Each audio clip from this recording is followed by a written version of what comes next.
Alright mga boss, magandang araw sa inyo. Yes. Alright mga boss, magandang araw sa inyo. Ito yung right of way na ipepresent ko sa inyong property. Ano? Yan. Mula doon, papunta dito. Okay. Now, ito pong bakod na to, igagawan po ito ng ng magandang corner, no, para smooth ang pasok papunta dito. Yan. So, about 4 meters wide to. Itong property. Beachfront to mga boss, ha. Tignan nyo yung mga patola. Oh. Nasa ano po tayo? Iba, Zambales. San Agustin. Yan. Hello, Sarah. Hello. Yes. Si Ma'am Emeline. Hello po. Ma'am, oh. Okay, ringing. Oh. So, Sarah. ayan. Yung frontage mo na 15 meters. Alright. So, ito po yung frontage. Actually, yung frontage doon, 15 meters. So, 15 meters po dito. Okay. Ang property, gano'n kalaki? 1,436. 1,436 po yung size ng property. Yan.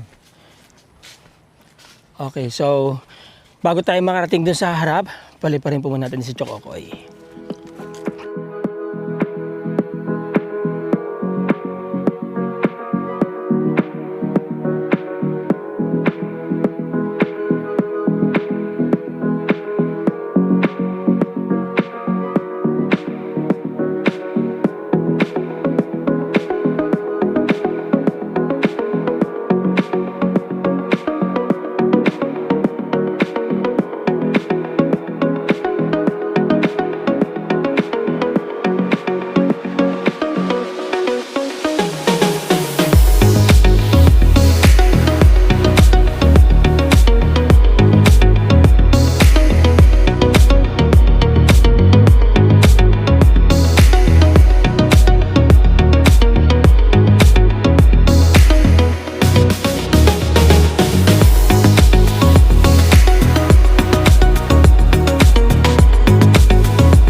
There you go mga boss, no? As you see, beachfront po siya. Maganda yung area. Very accessible. Maganda yung quality ng soil dito, ha. Pwede kayong maglagay ng garden ninyo. Kahit beachfront. Maganda rin po yung dagat. Nakita nyo? Clear blue water. Dito sa malapit sa Pampang, nag-green siya.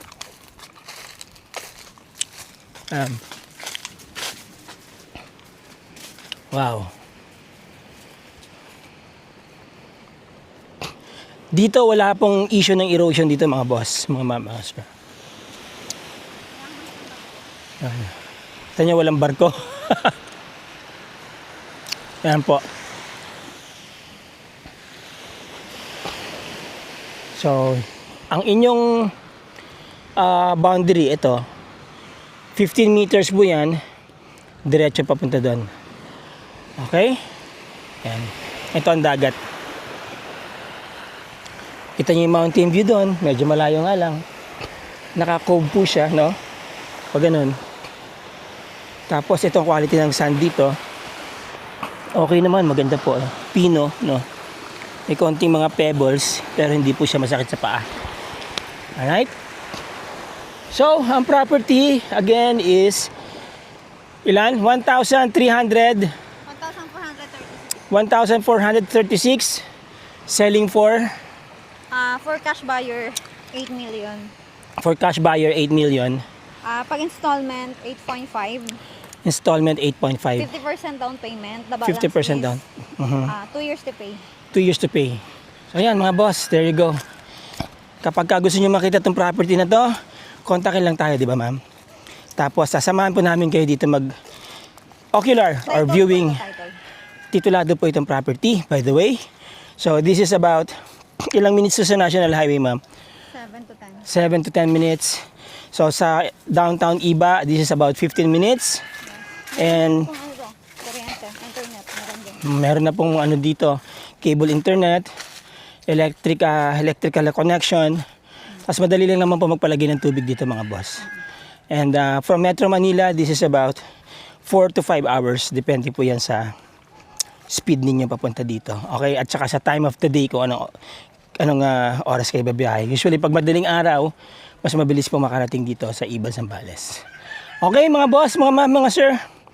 Yan. Pupunta na naman tayo sa ibang site, di ba? Yes po. Okay. Thank you. Thank you mga boss, mga ma'am, mga sir. To the next video. Ciao.